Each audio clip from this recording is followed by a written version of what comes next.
everybody, all in sundry, hither and yon.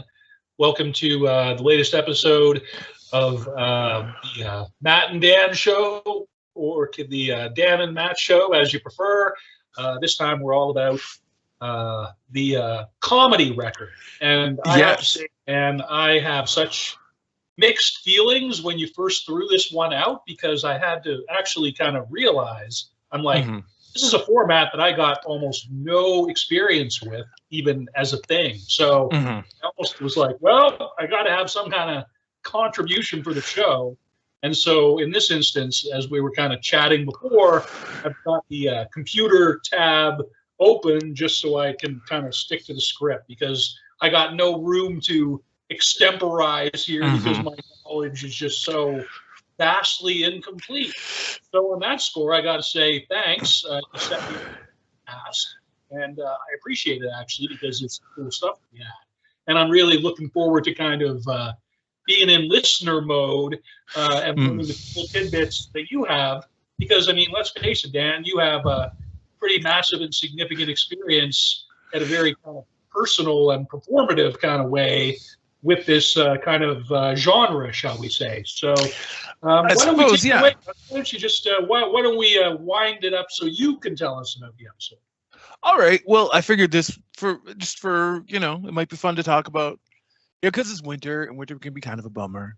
It might be fun to talk. It might be fun to talk about like some comedy albums or some comedy artists. And I know I tried to keep my picks to ones that were sort of folks that I knew sort of came out of like more like the punk rock end of things. And they kind of fit. It's kind of like, anyways, I'll get into it. But just in general, I was also had comedy albums on the brain because I've recently gotten into the bad habit of I've joined a few local vinyl auction groups on Facebook. And normally it's just a lot of stuff that's just not my thing. Like it's a lot of like, sort of diehard Rolling Stone subscriber authenticity rock kind of stuff is the best way I can think of to describe it. Like, are there people who want to do exchanges with Bitcoin on the dark web for some? I mean, it's not so. It's more so. It's not that. It's not that bad, but it is just like there's a few Basically, it's like if you end up going to like a record fair, it's like all the folks you would see at the table at the record fair taking turns just being like, all right, here's 80 albums. Bids start $4 each. Bids close, Friday night. Anyways, so there's a couple of these groups that I've joined, and in one of them, I ended up getting a couple of records that have major nostalgia value for me, which are Steve Martin's first two stand-up albums, Let's Get Small and Wild and Crazy Guy. Because that's kind of what I've been doing. I mean, like, I'm trying not to get too. I know it can you just may like as well drain. just go right into the topic, man. Yeah. I feel like let's just get her rolling out the gate, and the two Steve Martin comedy records are a freaking awesome way to kick things off. Exactly. Well, and it's like that wasn't even going to be one of my picks, but he's somebody that, like, it's like I'd say I was an extended dabbler at best in terms of my personal involvement with comedy. I never really, I did open mics for a few years, mostly around Halifax. I'd occasionally go up to Fredericton, big places like Moncton, places like that.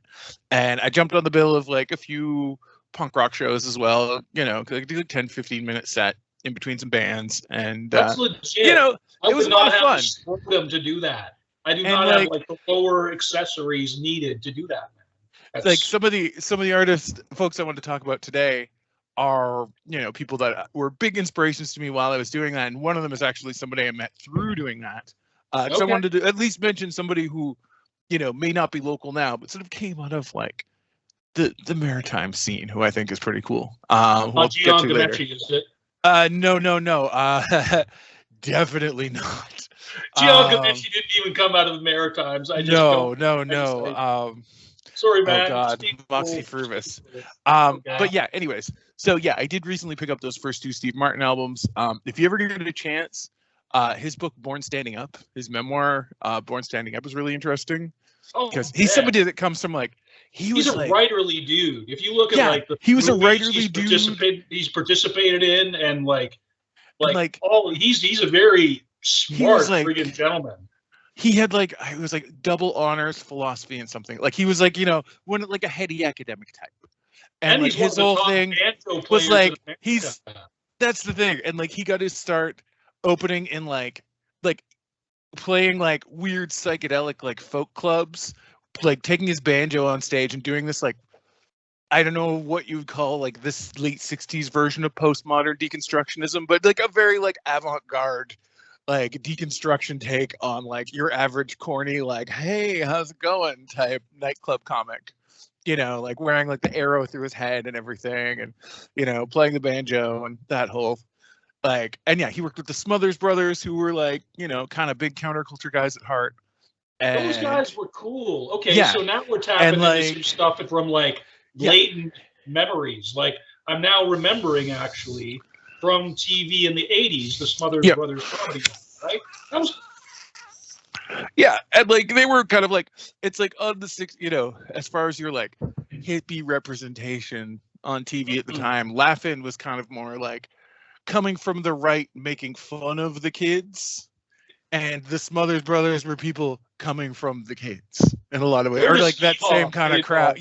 They were like from that weird folky crowd.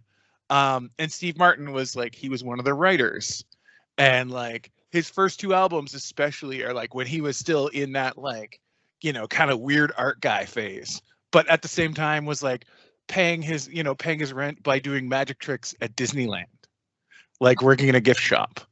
And like those two, like my dad was a big Steve Martin fan. So like that was something that one of my first introductions to stand up as a concept was like listening to like these albums especially. So it was pretty stoked to get copies of them. Fantastic, man. Yeah. So rad. I guess I'll put that as another pick anyway. Sure.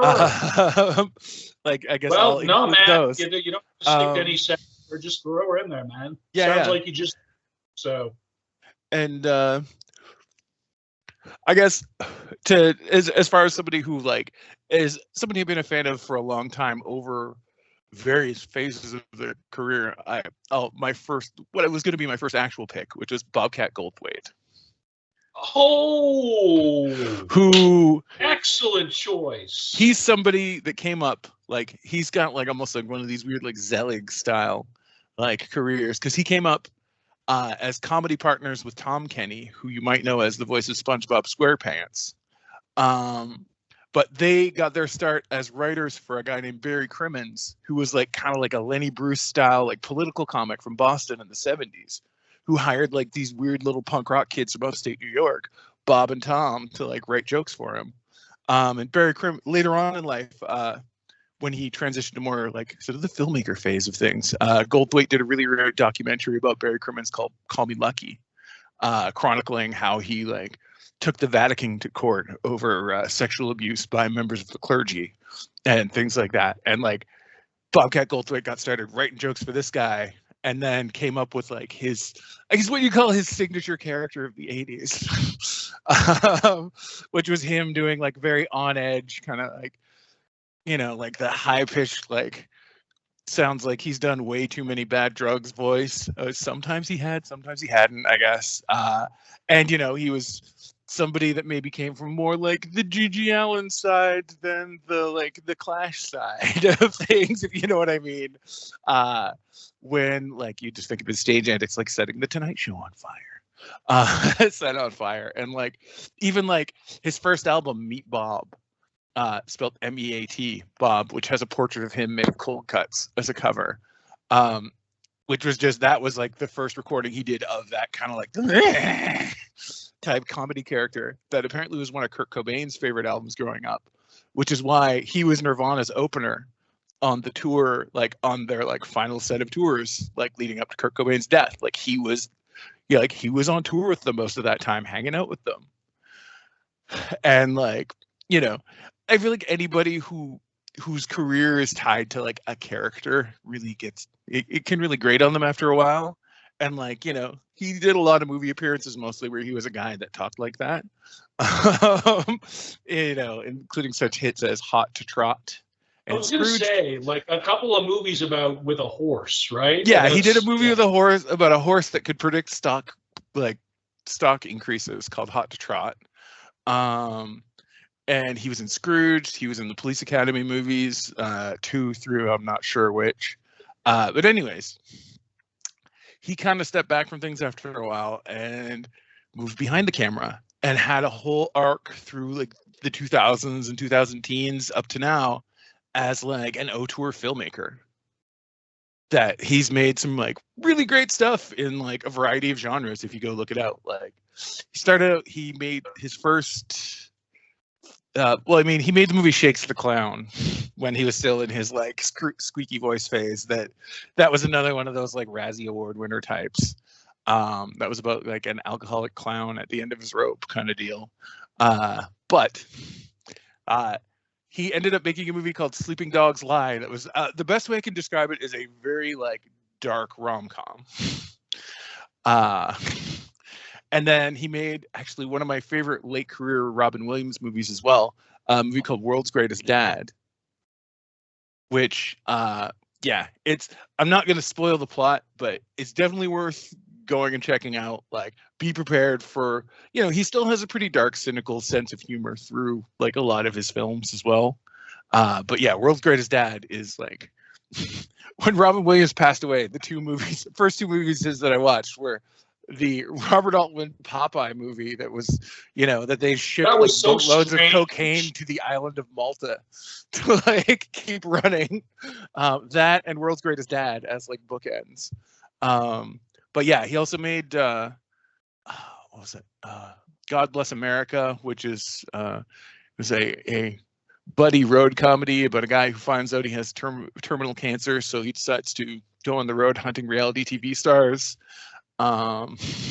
He made a found footage horror movie about Bigfoot called Willow Creek. And then, that documentary about Barry Crimmins, Call Me Lucky, and like directed a lot of TV and stuff too. And like still does some stand up and is very much like, he's entered his like, old guy who has surprisingly good politics phase of his career. But, still coming from that same, like, I follow him on Instagram, but I didn't know any of that. Yeah. He's I feel like he maybe hasn't put out a movie in like I think the last movie that he did was he'd done a stand-up tour with a guy named Dana Gould, who was like sort of, let's say, Silver Age Simpsons writer, like the years just after the classic years kind of era Simpsons writer. But is another old guy, a guy of the same vintage from around that era, who was doing shitty stand-up gigs in the basements of the same restaurants in like, 1979 or whatever. But they did a little kind of like documentary about a tour where they took turns like, getting back to doing stand-up. But yeah, like just, he's somebody that, like it's very much when you think of like just kind of silly 80s stand-up, he's definitely one of those people that comes to mind. But I've realized like, it's like when I was trying to do comedy, I was trying to be like smart about it. And, I was like, reading a lot of stuff by like Stuart Lee and like, all these other really kind of like heady, like comic artists. And then I realized like, what? I really like Gilbert Gottfried. And I really like Bobcat Goldthwait. And, that's the kind of stuff that really hits me in the, when I need that kind of laugh. Sometimes it's just those guys. But anyway, so Bobcat Goldthwait was the first person I wanted to pick as just like a comic I enjoyed, especially his like, filmmaker arc later on, but also his classic stand-up album, Meet Bob. And that Steve Martin stuff on top. So I'll turn it over to you for the next pick. Yeah, man. No, that's super rad. And I mean, I'm just thinking as you're talking here about how you sort of tend to think of comic artists in terms of generational arcs. So when you're talking about Bobcat Goldthwait, and then you're talking about Gilbert Gottfried, and then I mean you also have like Sam Kinison, who I'm not, or like just this that schlacked, kind of New York-esque kind of they all kind of ran on the same TV shows. They all did shit with Saturday Night Live, and I mean, so it's like with punk music or any kind of music, I guess. It's just like you're never just talking about a scene or individuals in the scene. It's really all within a whole milieu. Oh yeah, for sure. A whole moment within the time and of the time. So, I mean, for me, just because I really wanted to focus my thinking on this one a bit, because the lack of knowledge that I actually have on this is really quite vast. So, in my kind of academic way, what I did was, okay, well, I'm going to hone it down to specific albums, and even if I haven't checked them out, I know that I should on general principle. And I guess where I find it a bit odd, a bit disconcerting, if you will, in that, well, what does a comedy record actually bring out? You know, what does that even mean in the streaming era? What does it even mean, you know, really since HBO specials became a thing?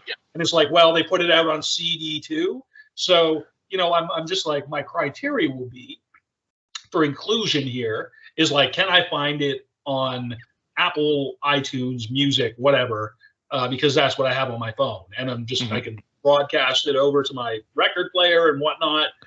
So I made sure. So for me, I'm like, I can think of a whole bunch of artists not to include, right?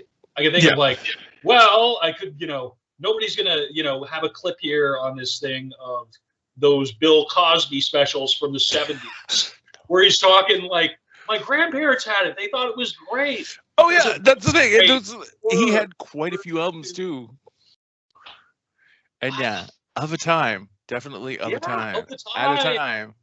Right? It does not, that's one thing, not to, just to jump in real quick, that's one thing about comedy and comedy albums. It's like sometimes they age like milk, you know, and there's stuff even from like when I was first sort of really nerding out about it because that was something I wanted to pursue, you know, from like maybe like 15 years ago. Like some of that stuff's even pretty rough to listen to, let alone sort of what's, you know, so stuff of that, you know, say the Cosby vintage and some of those artists. And the other, you know, artist who I immediately thought of just because it's so sort of foundational to how, you know, the suburban male media brain was sort of saturated at the time, was like Andrew Dice Clay. Oh, God. And I'm like, it's just like, because I think I read something where Rick Rubin, the music producer in the Rolling Stone clip, he's like, I went to see him like, and there's apparently some recording of him doing like the worst confrontational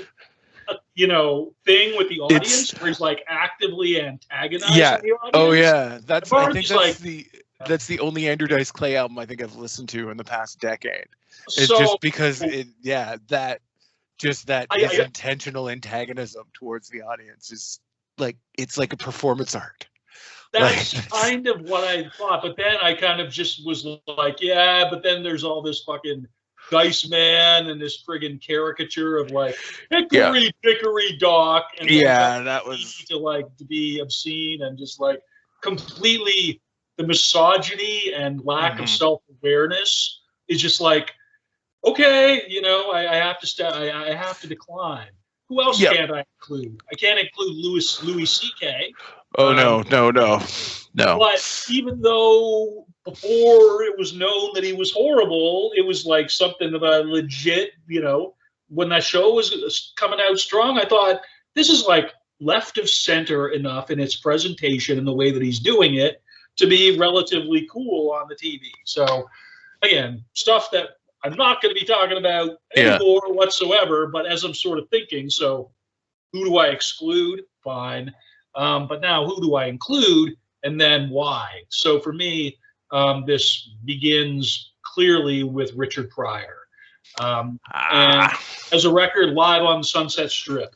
And so, you know, even like he just had, you know, his thing. I saw like, again, I follow Jerry Seinfeld's Instagram, and there was some quote from Jerry to the effect that for him, you were never going to find a more visceral, personal comic than Richard Pryor. And that's a huge compliment. And I mean, that's always the projection that I got. You want to talk about just kind of bleeding in front of people and making them laugh. And, you know, so in the interest of, you know, just sort of like what to include, what should I include, what's there, Live on Sunset Strip, going to make that the specific album. And I kind of threw it on my music device, my phone, as I was out doing some errands this afternoon, and I just kept thinking, but just because I know what he looks like and I know how his body language is, it's like I feel like this is a very inadequate experience because of just what I know of his thing. So I think I may have to find a way just to watch the damn special. But and that's kind of like with Eddie Murphy Raw. I mean, you're talking about things that haven't aged well, yes. You talk about things you watched when you were 10 or 12 or 14 and go, fuck, this shit fucking rules, right? So another concert film, which, I mean, I just don't know if the album format, I'm sure they put it out on a vinyl. I'm sure that maybe people can spend tons of money on it. But I guess in terms of what I would be speaking to in the notes or whatever, I guess probably I'll just wind it down by saying Jerry Seinfeld and I both agree that Richard Pryor is friggin' man, eternal. So there we go. That's my first. All right. So for my next pick, I guess I'll kind of do a twofer here because I realized I picked two people that are kind of like punk rock comedy polymaths who had their fingers in a lot of different creative things, and also a couple of kind of similar comedic artists, I guess, from slightly different eras. Or maybe overlapping eras, but I'm really curious. I both enjoy, but both kind of follow it. Like, because I mean, I'd say one of the, like, if you had to say, like, pick, say like your top 5 humorists of the 20th century, you'd have to include Weird Al Yankovic for sure. And that's not necessarily, I'm not saying Weird Al is my pick, but the lane of the comedy music guy. I heartily agree. And I, when I was thinking of this topic, there's a couple of different comedy music guys of, kind of subsequent overlapping eras that I had to include. The first being a guy named Adam Gorin from Philadelphia, Pennsylvania, who you may know better as Adam and His Package. Oh, okay. Who not sure if you're familiar. I know the name, and only in that it's sort of mentioned in terms of punk rock stuff. Yeah, well, he's Adam Gorin was a guy who started out in a Philly pop punk band called Fracture that were around in the early '90s, and then when Fracture broke up, it was right around the time he was playing with like really early like sequencing equipment. Okay. Like electronic sequencing equipment, and he had started writing some like solo albums using this like very basic sequencer that he named The Package.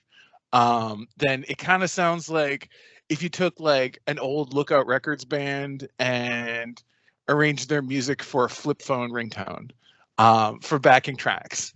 But the songs, like he has a song called Punk Rock Academy about trying to start like a special like private school just for punk kids and getting all the punk like naming off all these different punk academics at the time that he wanted to hire as teachers at this special school, to have it like the Xavier Academy, but just for like crusties. And he has a song about how he owns like, he measured how many feet of terrible records he has in his record collection, and made that the premise of a song. And yeah, just like silly, fun pop punk songs arranged with like very like mid-90s synthesizers and like, with occasional guitar. And I was actually lucky enough to see him live a couple of times. And it was just like, rolling around. Like I was literally like pretty much on the floor laughing the whole time. Because he was just like a genuine entertainer. He's got... Sounds rad. 4 or 5. I think he's got at least 5. And also... I will credit him as him covering a particular artist as being my introduction to that artist, who is now one of my favorites, that being the Mountain Goats. Because on one of his later albums, he covers "Going to Georgia," mixed in with all these like kind of like silly pop punk songs. There's like very earnest covers of "Going to Georgia" and one of the Alpha songs. I don't know if you're that familiar with the Mountain Goats at all. No. Okay. Anyways, very great band that I'll probably have to talk about at length on another show. You at another time. I feel like you have mentioned. Oh yeah, definitely. They're definitely a thing.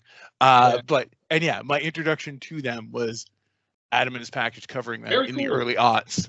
But yeah, if I had to pick a particular album, I'd say his album A Society of People Named Elihu. That was his second album that came out on Bloodlink Records, which was like mostly put out like straight edge hardcore in Philly, Very and good like title. that area. Yeah, and it's like, you know, kind of like silly original songs mixed with like synthesizer arrangements of like he does like a Youth of Today cover, and like Minor Threat covers and that kind of thing, but just like chiptune like synth versions with like very like chirpy nasal vocals over top, and just like it's just fun.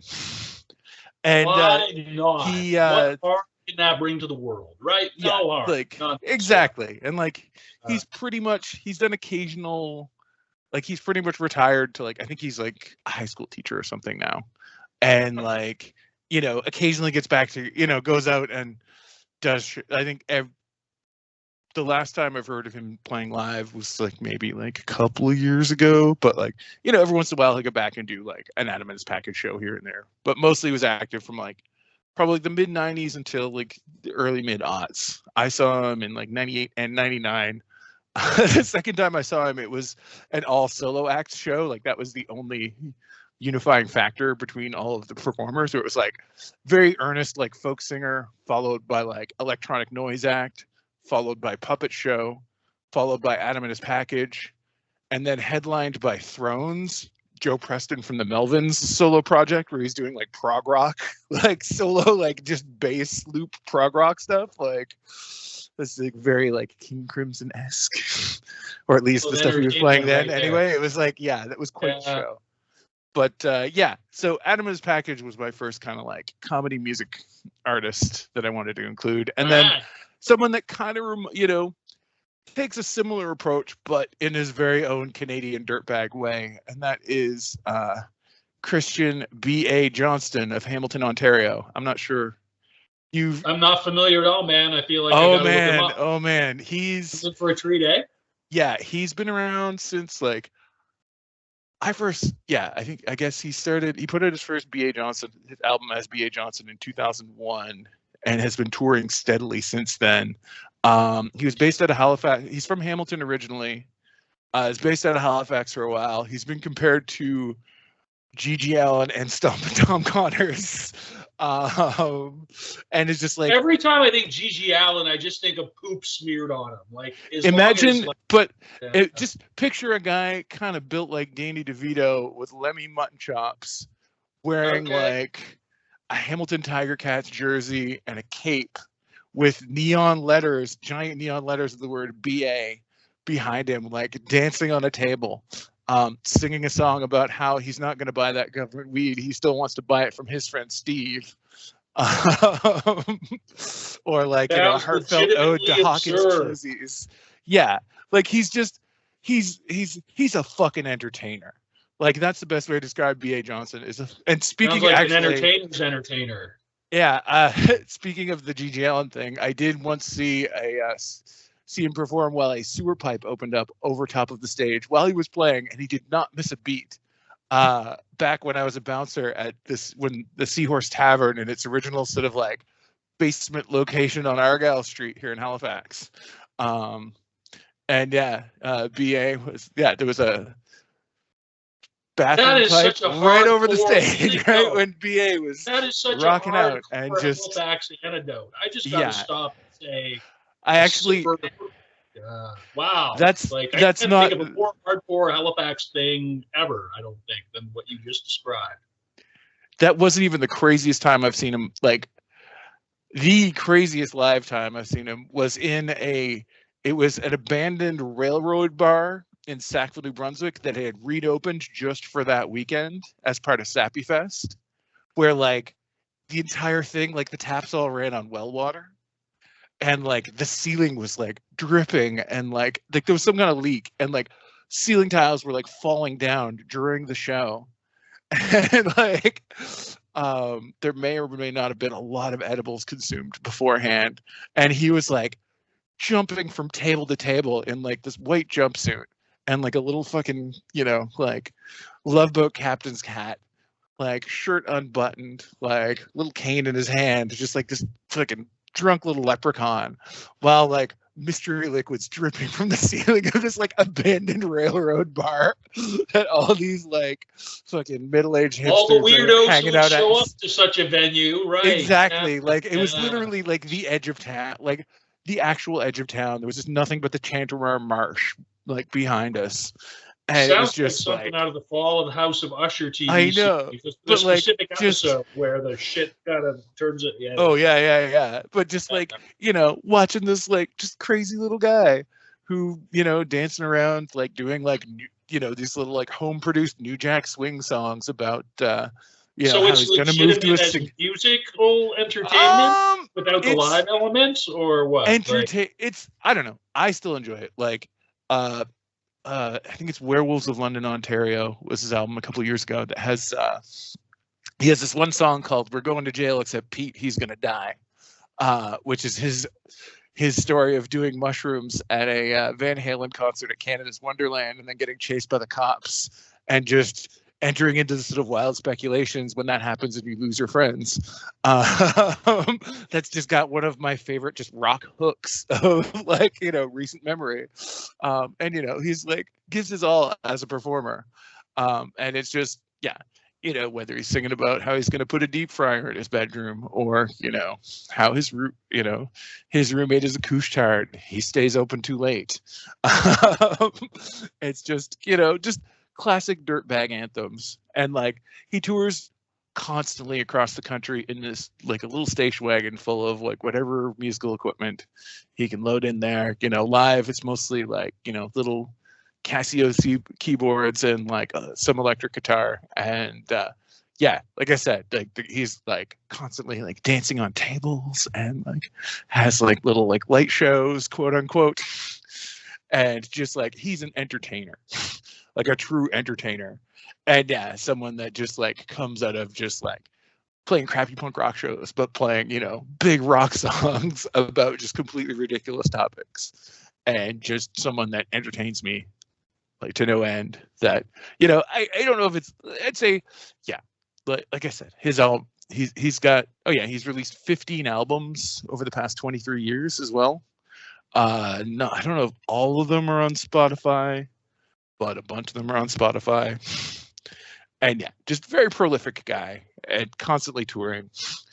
And actually, the night before we were originally supposed to record this, Jen had just gone to see him play live. Like, he plays Halifax pretty regularly. He actually, like I said, he lived here for a while. And for a long time after moving back to Hamilton, he was still the person you would contact if you were going to set up a show at Gus's Pub in the on Agricola Street. Like, you know, for years afterwards, like BA was like the go between like, you know, between the bar owner and like whatever bands.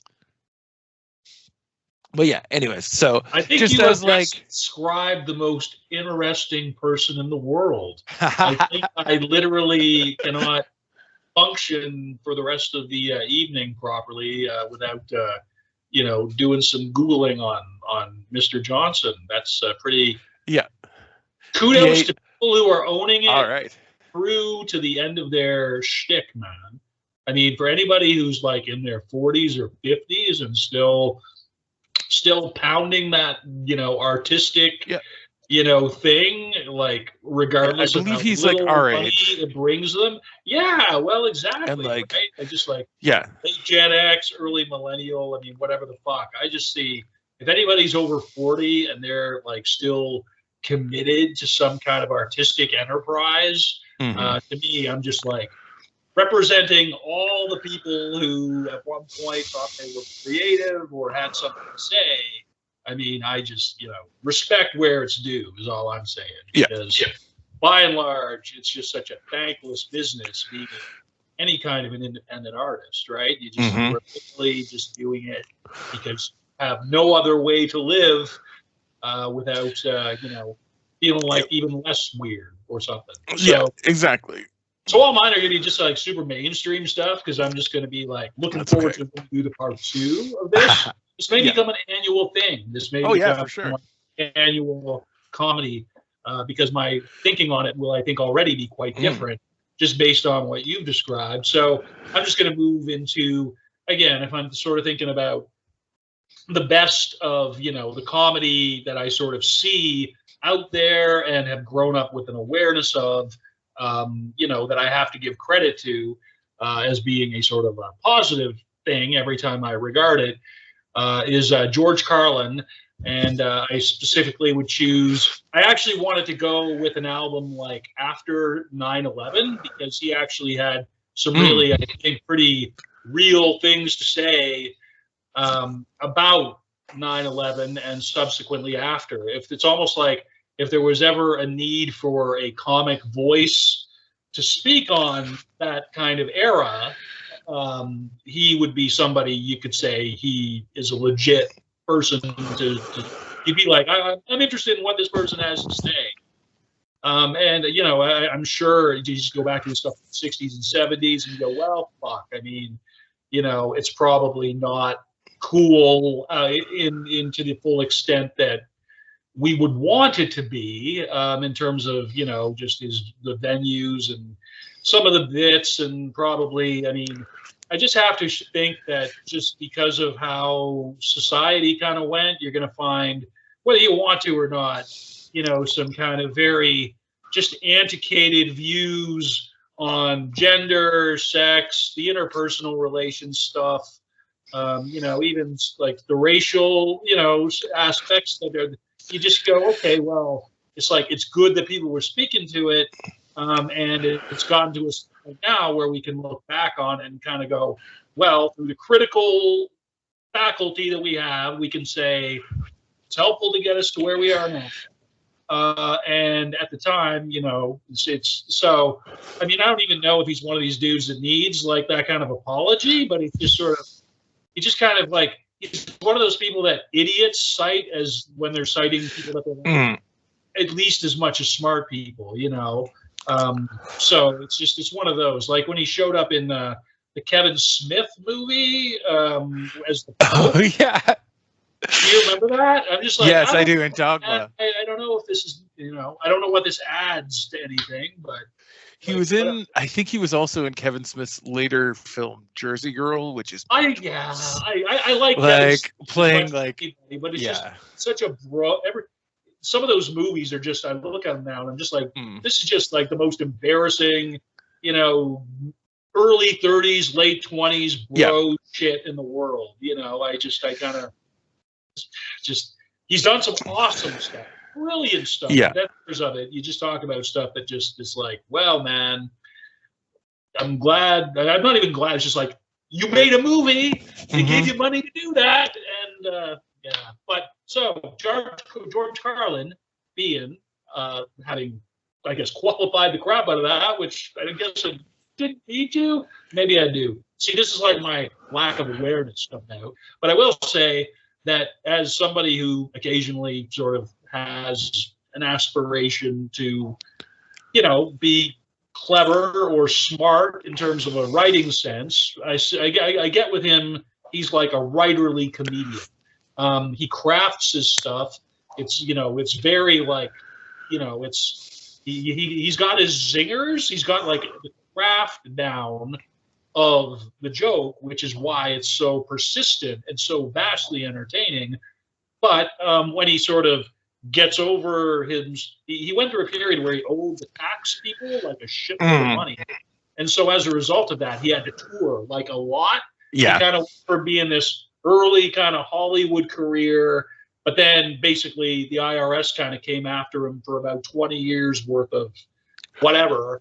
And he basically had to go on the road to make his, a living. And I think comics who like go on the road and then you see their HBO special, I mean, it's after a bunch of touring. I mean, it's got that discipline. It's got that swagger. It's kind of got that, it still manages to come across as being spontaneous and real. And in this case, this is a guy who his life experiences, I think, gave him a perspective that some of us, particularly as we get older, may potentially relate to. There's a certain wisdom there. I would like to say, if it's not such a corny thing or such a cliche.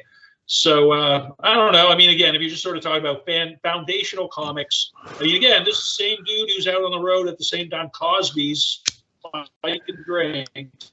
I mean, it's like, what do you have out in there in the scene of the time, the milieu? I mean, for high profile comics, it's just like that dude seemed to have good intentions, I suppose. So I guess that's probably all I would want to say about it. I'm looking forward to checking out Life is Worth Losing in some specificity. So what do you got for your next one, man? I was going to say, well, my next one is going to be another one of those kind of like, I guess, comedic polymath types that I'd referenced earlier. And that is Chris Gethard, who I know I've mentioned him on the show before. He's somebody that I feel like, especially the past, 5, 6, 7, 8 years, has like probably cultivated like parallel fan bases in like some of his multiple pursuits that maybe might not even know about the other stuff that he does. Like, some of his like fans of his podcasts might not know so much about his stand-up, and fans of his like long-running cable access show might not have like, cable access. Oh, no, that's the thing. That's one of the things that I love about Chris Gethard is, well, he's someone he's from New Jersey. He's probably, I think he's probably like maybe early 40s at this point, but very much proud of his New Jersey heritage as well. And like I said, so they came up through like going to punk rock shows, then got involved with doing stand-up and like improv comedy through the Upright Citizens Brigade. And like he's somebody that was like Upright Citizens Brigade. Okay, sorry. I just have to pause because that's Amy Poehler and they came out of that, did they? Well, Amy Poehler was one of the 4 founding members. That's something that it's one of those things that like, there's so many other things that like they seem cool, but then like eventually, it something kind of peters out. It peters out, and then like, it's like any organization that like I feel like schools where you're getting levels and teachers and that kind of stuff, like it just things get weird sometimes. And I feel like UCB maybe doesn't have the shine it used to. But for a long time, so that's a legit connection. Like, but yeah, no, he's somebody that was quite involved with like their like a lot of their like in-house sketch comedy teams, and like was like sort of somebody that would have been like, I guess, in the cohort of a lot of people that sort of roast like things like SNL and things like that, but kind of always a lot of times did stuff in like his own DIY lane. And like from 2000, I guess it started as a stage show in 2009, and then from 2011 until 2017 he had the Chris Gethard Show, which is basically the closest thing you'll get to a real life Wayne's World ever.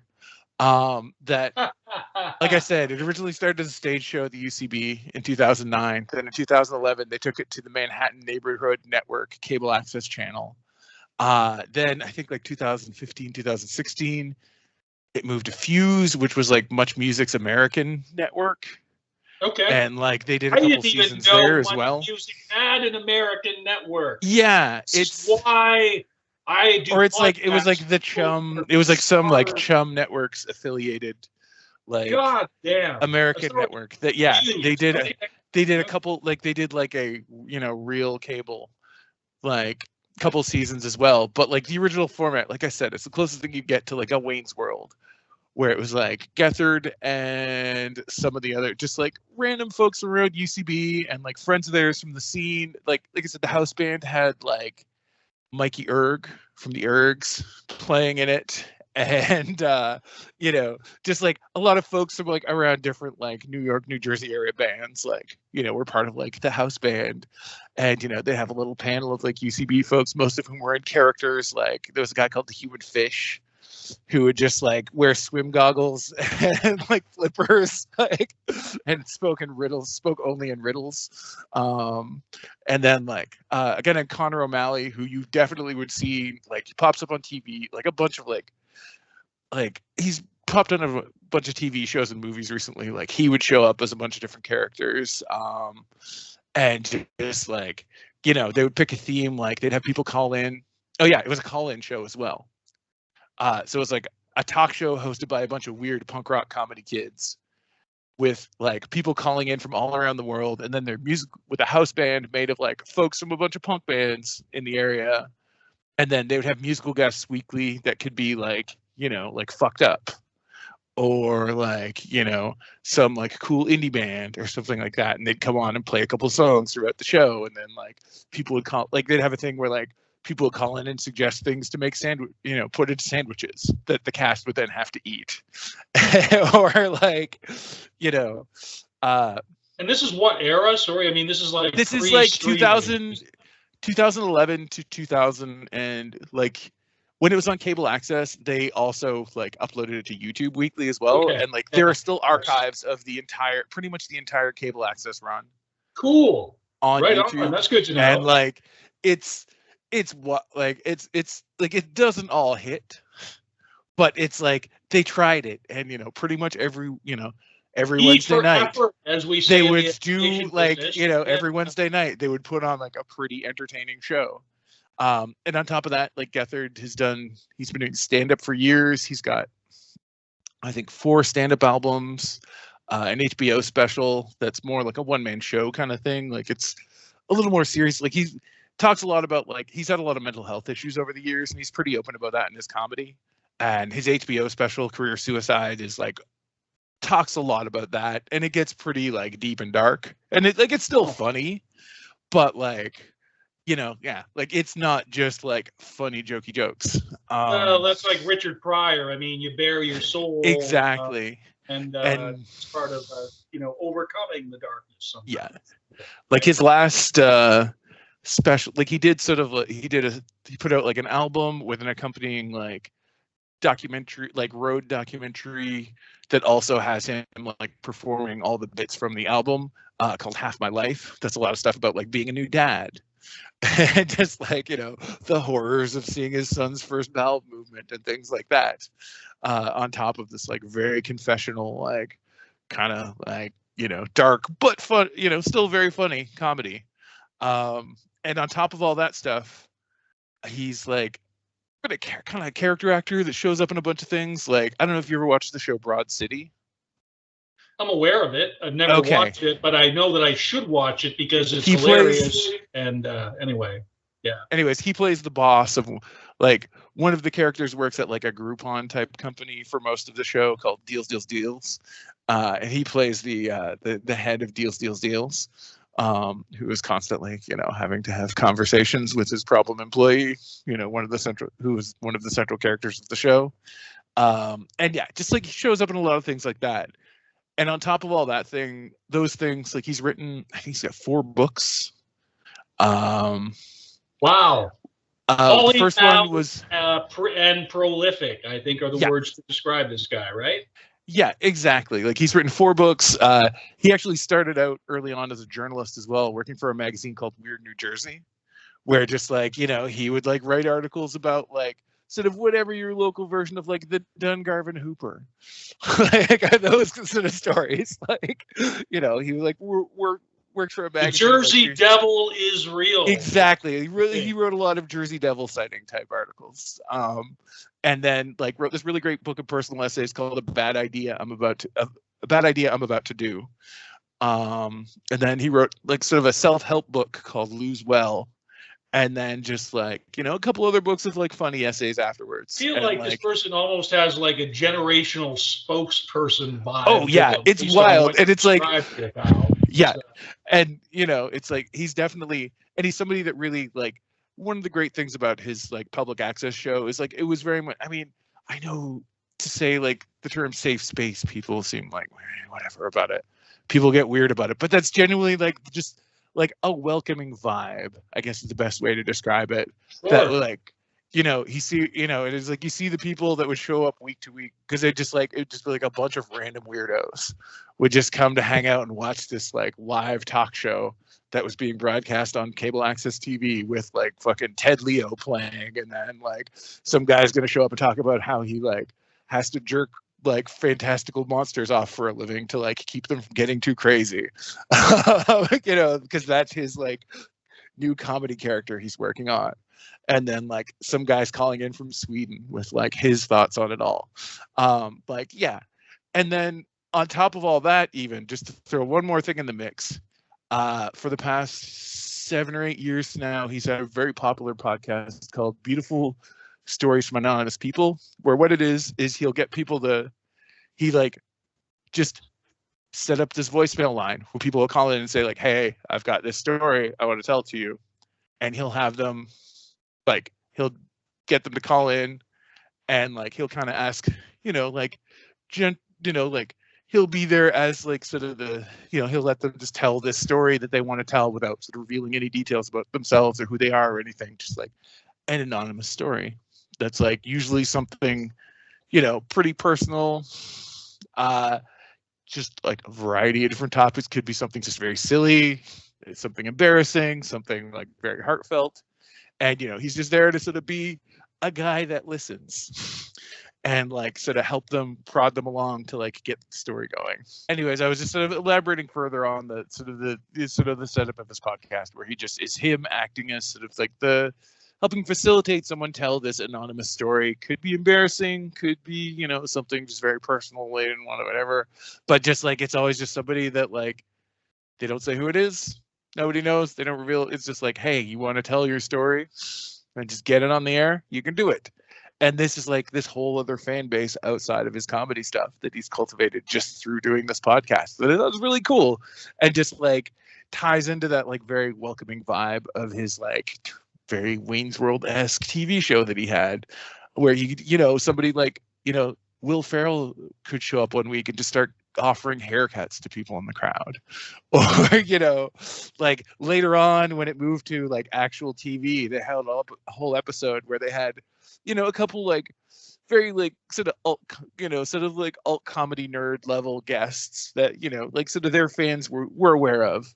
And the whole thing was these two guys were trying to guess what was in a dumpster that had been moved into the middle of the studio. And they were given very vague clues, and it was just like driving them both crazy. And what was in the dumpster in the end was Paul Giamatti, who was a fan of Gethard's and wanted to show up on the show. And that was the bit, was like, we'll have him just hide in this dumpster and see if they can guess, like, if what's in the dumpster. And it was something like Spider-Man related, I think was the hint, because he had just played the Rhino in one of the Spider-Man movies. And it's just like at the very end, and it's like, yeah, like a room full of like these awkward like 20-something punk rock kids and these two alt comedy guys, and then just Paul Giamatti pops out of a dumpster. Like, and that's kind of the Chris Gethard show in a nutshell. So yeah, that was a pick that I had to include. So yeah. Yeah, man. Well, that sounds rad. I knew this episode was going to go pretty quickly, so I think probably I'll just make this my last one, because we're getting up on an hour here. But this is what the notes are for. But I guess in terms of just sort of foundational cool stuff that I think pretty well represents the better aspect of a certain area of show business. If you're talking about your 90s and especially really the aughts, I just think Sarah Silverman is a force to be reckoned with. And she just has been like everything she's done. I mean, you talk about people who are vulnerable. You talk about people who are not afraid to be controversial. You talk about people who are like really into a postmodern critique embedded in pretty much every thing that she does. It's like you friggin' grew up just taking shit apart in your head and verbalizing it until it drove the people around you crazy. And like it's so deadpan, but it's like at times, but it's just so eviscerating. Just the way that she puts it, and then the delivery. So again, something that Apple kind of had listed for her, which, I mean, I don't know. It's sort of like, will this be handled well as a listening experience? I just solely.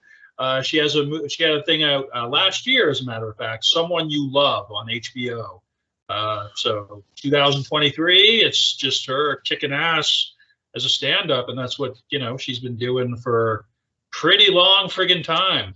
And I really just am looking forward to checking that out because I love the parts of the show, the Sarah Silverman program that I got to see. I think that did not get to run. It only ran for like a couple of seasons, right? 2 or 3 seasons. Yeah, I think it was like 3 seasons or something like Wasn't that. on as long as it deserved to be, I'm Yeah. sure.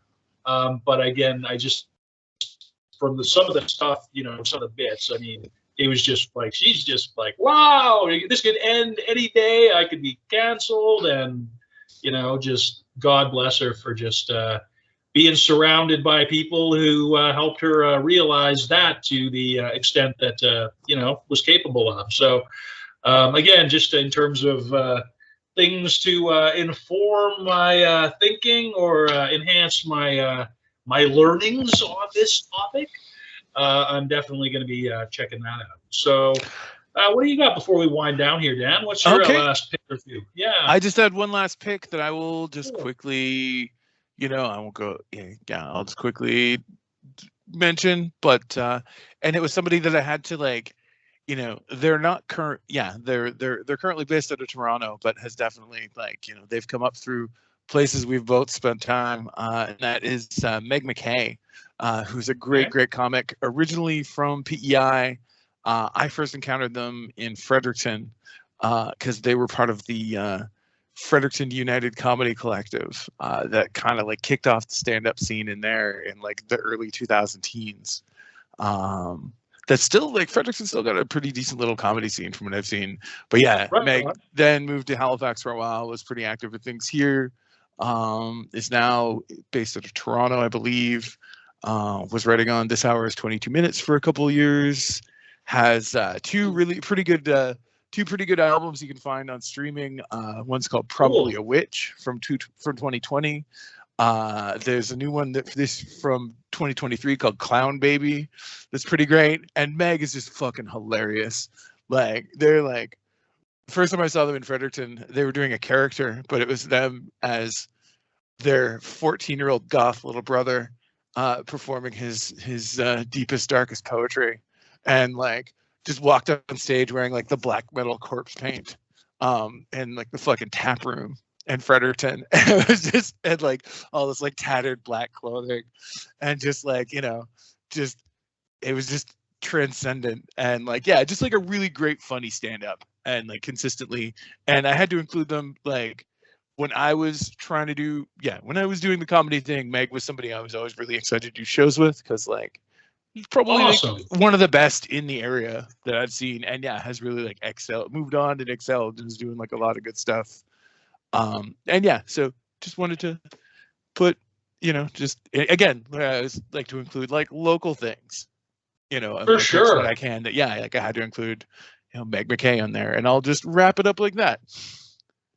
No, man, that's rad. And I knew that this was going to be an educational experience, and I just, this is something where for me, I really do feel like we'll be able to do this one. It does bear coming back to. So thanks for sure. Yeah, for real. Okay, well, I'll just say thanks for checking it out. We'll be getting this out soonerish than laterish. And just keep on keeping on until next time. Bye, everybody. All right. See you around.